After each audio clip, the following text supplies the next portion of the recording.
How Europe Underdeveloped Africa, Colonialism as a System for Underdeveloping Africa. This is Chapter 6, the final chapter in the Walter Rodney book.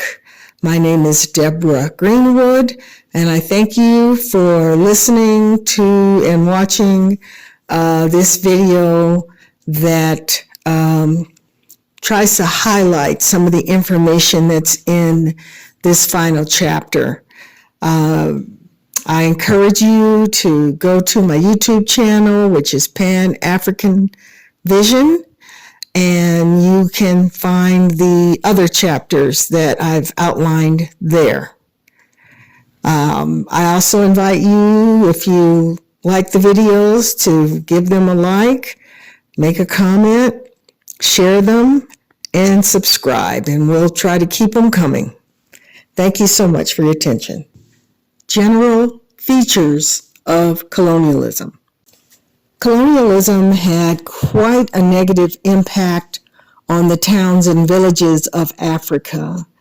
What happened is that with this new money economy, an emphasis on this artificial economy based on money, people began moving to the city in search of work. Unfortunately, this left some villages deserted, and the able-bodied males were in the city. The departure of the able-bodied men from the towns and villages left some of the villages isolated. Unfortunately, if there weren't people around to do the work that the young males had done, there was starvation that developed and a sense of hopelessness in these villages. Colonialism was based on a money economy in which land was privatized, the means of production went into private ownership, and this type of economy imposed itself over the natural African system of communalism. As a result, emphasis was switched and people were forced into growing cash crops. They were forced into wage labor at very low wages, and this diminished the extended family basis of production and distribution, which is how the society had previously been organized. And sadly, the colonial infrastructure did not exist for the benefit of the people who lived in the colony or in the African countries. The roads and railways existed only to move goods from one part of the country to the ports and to allow the troops to move so that if needed, they could come in and control or repress any uprising that may occur. One of the characteristics of colonialism was growth without development. So while there was an increased availability of certain goods and services, along with the increased exportation of things like rubber, coffee, or cars, the profits were exported too. So African economies did not benefit from the production of goods that they were providing to the colonists. Instead, those profits went away with the same goods that they were producing, and those African economies became more and more dependent upon European metropoles. Bauxite is, this particular mineral is an example of how African countries were exploited for their raw materials. Those raw materials in return were developed and used for all kinds of important goods, and yet the African had very little to show for providing the basis for all those goods in the first place. So, for example, after World War II, the people who plundered Guinea, I'm going to use that term instead of colonists wherever I can, because as I've said earlier, colonist is just too nice of a word. It's too benign for the malignancy that these people and their system imposed on Africa. So I think plunderer makes a lot of sense. So that's what I'm going to be calling these people. So these Guinea plunderers began exporting bauxite, turning it into aluminum, electrical conductors, kitchen utensils, glass, abrasives, aircraft, and even hydroelectric power. Bauxite also stimulated shipping in other industries. But after doing all those good things for everyone else, all that Guinea had were holes in the ground. And in some of my travels throughout Africa, I've seen the scarification in places like Johannesburg, South Africa. We've certainly heard about the French in Niger, where they had some uranium mine. They left behind materials that were radioactive. They erected some phony hospital that said everybody was fine, and yet there are local women who are reporting the premature deaths of their husbands due to different types of cancer. So that is why these people are plunderers. Particularly in North Africa, there was quite a developed handicraft industry that was subsequently destroyed by colonialism. They threw thousands of people out of work. And this also happened in Europe, but the difference was that in Europe, the new machines that they developed to replace the workers became the basis for handicraft production in a new way. But there were no new machines for Africa. And so people were just thrown out of work, not retrained on how to do that work in a different way. And so as a result, Africa's had to resort and rely heavily on tourism to promote investment or get those dollars or pesos or whatever, euros in. And so as a result, many countries are meeting the needs of the tourists rather than their own people. An example of the absurdity of colonialism and the grip that these colonial powers had on the continent is the example of someone trying to place a phone call from Accra to the Ivory Coast. First, they'll be in touch with an operator in London. Then they're put in contact with an operator in Paris. There's no direct connection between Ghana and Ivory Coast, even though they are next door to each other. This is an example from many years ago. Of course, we can make those direct calls now, but especially in the banking industry, those plunderers still have their hands in the till and are controlling these and other kinds of transactions. There's a particular cruelty of colonialism in that while the Europeans were shipping things all over the world and making many, many profits on both the goods that were being shipped as well as the shipping itself, only 10% of Africa's trade was internal. And Africans were denied the chance to develop healthy economic links or any other kind of links with other parts of the world. Historically, in many African societies, women have had an important role in the community, usually that of advisor. Some of the respected leaders in the community are known as the Queen Mother or the Queen Sister.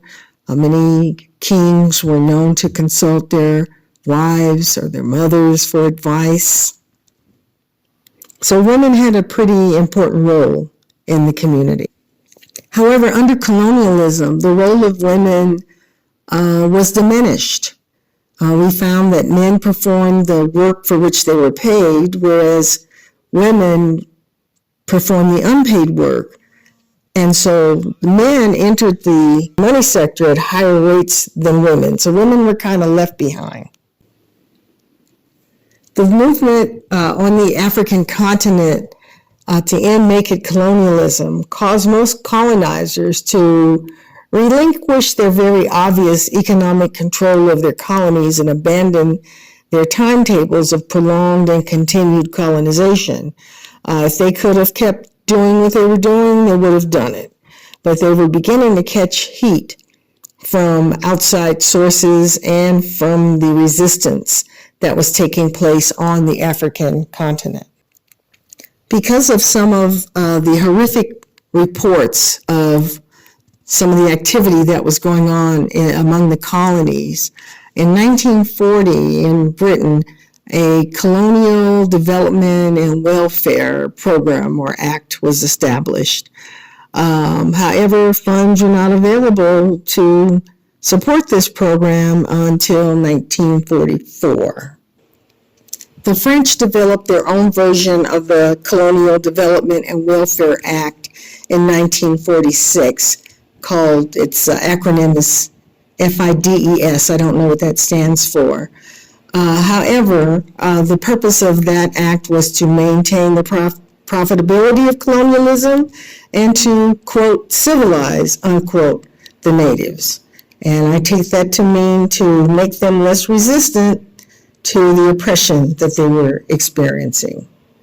In reality, both the Colonial Development and Welfare Act and FIDES were merely attempting to mask the brutality of colonialism. Sound familiar? The French also developed a program called the Financial Services for Development Overseas, and this was an association of private capitalists who were interested in North African oil. They received large government grants that they used for their own interests, even though those government grants were supposed to be put to use for the local people. Bogus claims have been made for some time that colonialism brought Africa into the 20th century and that it modernized Africa. And we'll see shortly how, we know these were lies, but we'll hear about some examples of how these were lies. The only reason the plunderers were there was to get what they wanted, have the local people give them as few problems as possible, lie about the good they were doing, and make the most profits that they could. That was the reality of colonialism. Despite the lies and the evil intentions that were going on through colonialism, we must acknowledge that there were some positive European contributions to science that were derived from work they did in the colonies. Some of the positive contributions were advancements in modern medicine, clinical surgery, and vaccines. Of course, there's always a two-edged sword when you're dealing with these people, because we have many, many instances in the United States of how these advances in modern medicine were made at the expense of poor and Black people. In my own family, my grandmother went to a Chicago dental clinic because she had a toothache.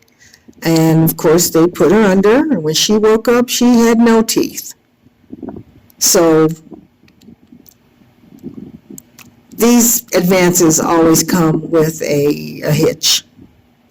In fact, at the Brazzaville Conference of 1948, which was chaired by Charles de Gaulle, the goal of the French was to avoid allowing the colonies to have self-governance at all, and they would do whatever it took to keep those colonies dependent upon them so that they could achieve their goals of exploitation and thievery.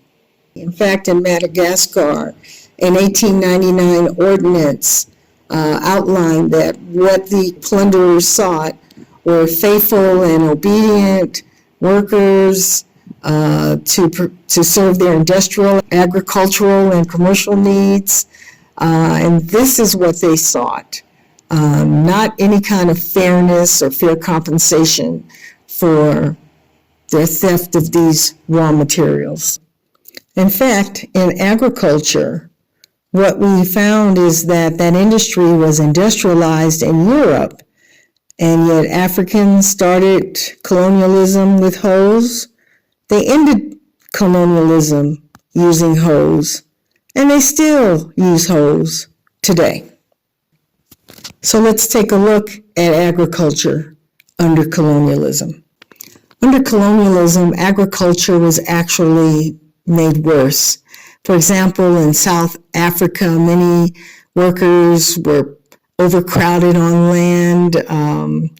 They were instructed on using the wrong or bad farming techniques, and that actually resulted in decreased yields of crops. The plunderers placed a lot of emphasis on cash crops because remember, their goal was to get as much profit out of the continent as they could. So they placed emphasis on the local people producing things like ground nuts or cotton. And sometimes these crops were detrimental to the soil, and they did not allow people to grow their staple food. They did not allow a diversity of crops, and this sometimes led to famine. This monoculture approach can be seen in many countries on the continent. For example, Liberia was forced to really focus on rubber. In Ghana, the focus was on cocoa. Dahomey, it was palm oil. In Sudan, it was cotton. In Tanganyika, sisal. Uganda, cotton. Senegal and Gambia, it was again ground nuts. Of course, anytime one takes a monoculture approach, problems are going to arise. For example, if there's a disease that pops up among the crop, you have no alternatives that you can use to either make money or to eat. If the price for your particular crop drops, you've got no alternate revenue stream or no backup, and made the producers highly dependent upon the buyers, which of course is what the plunderers wanted. The African tradition was to have diversified agriculture. Of course, there was wisdom about the need to hedge one's bets in case a problem arose with one crop, you had another backup crop. Plus, just for your diet, there should be a diversity among the things that you eat. But of course, with the European plunderers, the focus was on money, and so they forced this monoculture approach onto the African peasants. Of course, agriculture wasn't the only area in which the plunderers caused problems. So let's take a quick look at some of the healthcare disparities that existed during these colonial times.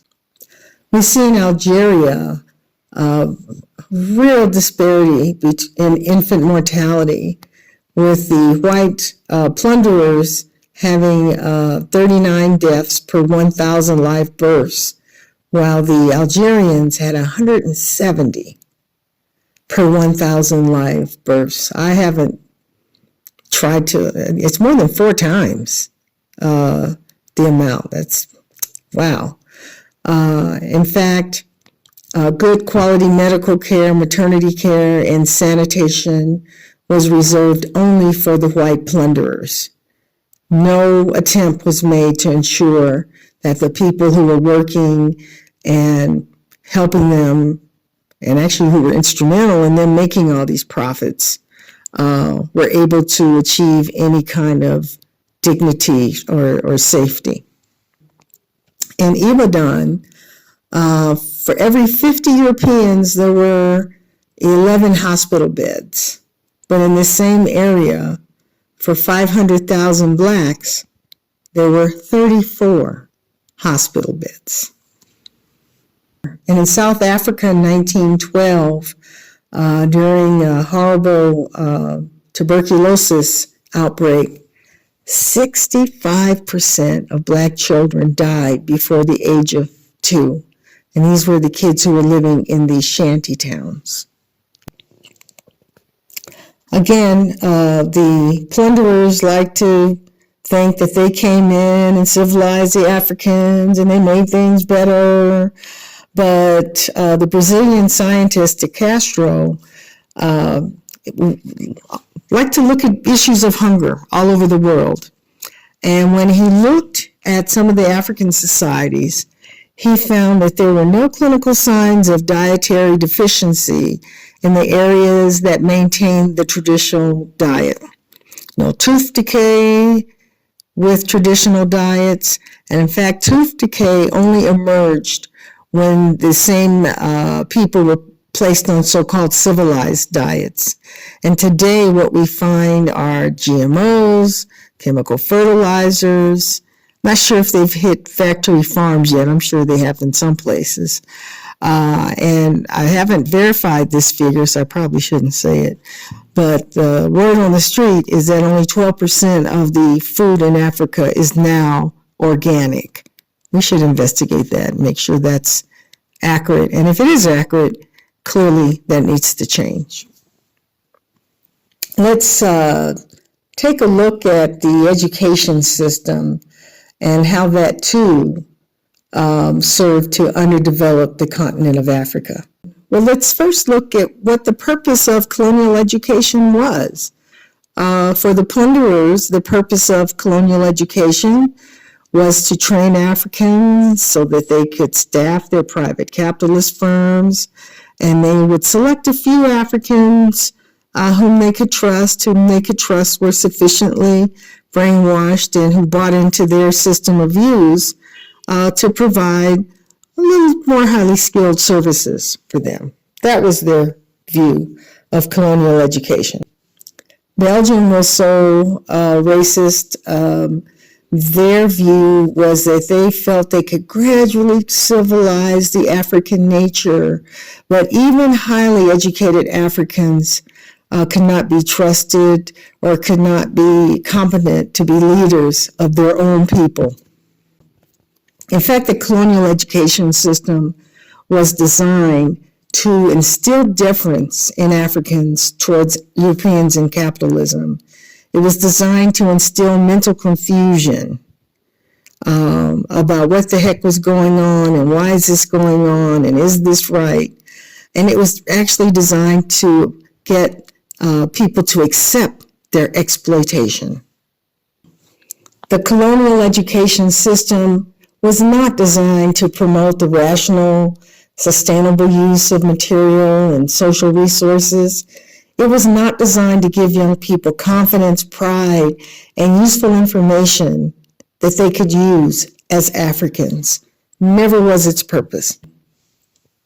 In fact, in the Congo in 1948, out of a population of 13 million people, there were only 16 secondary school graduates. The Portuguese held control of Angola, Guinea, and Mozambique for over 500 years. They claimed their mission was to civilize these people, yet in all that time they never trained one doctor in Mozambique. The Bantu Education Act of 1953 in South Africa was actually designed to promote the differences between the Zulu, Sotho, sorry if I'm mispronouncing, the Zulu, Sotho, Xhosa, Venda, etc. And of course we know why they would do that, to keep the tribalism going so that they can divide and conquer. It's worked so well for them in the past. But let's take a look at what education, or part of what education is designed to do. We know that education supports survival. For example, in what was formerly known as Northern Rhodesia, the Bemba people taught their kids by the age of 6 to identify 50 to 60 species of trees. And as they grew older, they learned about more varieties of plants because they needed that information to support their survival. Education also helps maintain the social structure of a society. It provides opportunities to share and advance knowledge, and it improves the lives of the educated, which is why it is so important in oppressed communities. But of course, education was a threat to the oppressors. In the Catholic Mission Report of 1933 in Tanganyika, there was concern raised about the emergence of independent schools, which they identified as hotbeds of sedition. And that's because they weren't controlling the curriculum. And so people were coming together to talk about their interests, their situation, and what they could do about it. They were being intelligent. The white settlers in Kenya were very open about their preference for uneducated Africans. In fact, in their Beecher Report of 1949, they said, illiterates with the right attitude to manual employment are preferable to products of the schools who are not really disposed to enter manual employment. In fact, there was a saying among the plunderers, what need is there to educate the natives? You will give them the weapons to destroy you. One African scholar observed that I felt increasingly that the education I received taught me more and more about Europe and less about my own society. Yes, Dr. Busia, that's exactly what was happening. In fact, today's Africans, and I've spoken to several, say that they learn about European history, but not African history in schools. Some will learn about their own country's history from their family, but they're still lacking then information about other countries, and that still keeps the focus very narrow on your country and your people without understanding some of the historical forces that have gone on continent-wide. In fact, Africans and African history has been hidden deliberately because if we know our greatness, if we know we did it once, that we became subjugated by outside forces, that in many cases we threw off those shackles of oppression, then we know we can do it again. So Mimi says that Africans were removed from history because colonialism usurps any free role in either war or peace, every decision contributing to its destiny and that of the world, and all cultural and social responsibilities. And the way I read that is that colonialism keeps Africans infantilized. It keeps Africans at a very low developmental level, and clearly that has to stop. The great writer Frantz Fanon and Cabral say that Africans were actually made into objects of history. They postulate that colonized Africans, like pre-colonial African chattel slaves, were pushed around into positions suitable for European interests while damaging the African continent and its people. And I think that's a great summary of what those plunderers did to this continent. Let me conclude by saying that the vestiges of colonialism still entrap us. We do not control many of our own schools, nor has our continent developed in a way to utilize its natural resources and provide good-paying jobs. Tragically, the imperial powers shifted to assassination. An example is Lumumba, also Gaddafi. Subterfuge and continued control of the banking systems of Africa. And these are battles we continue to face today. La luta continua.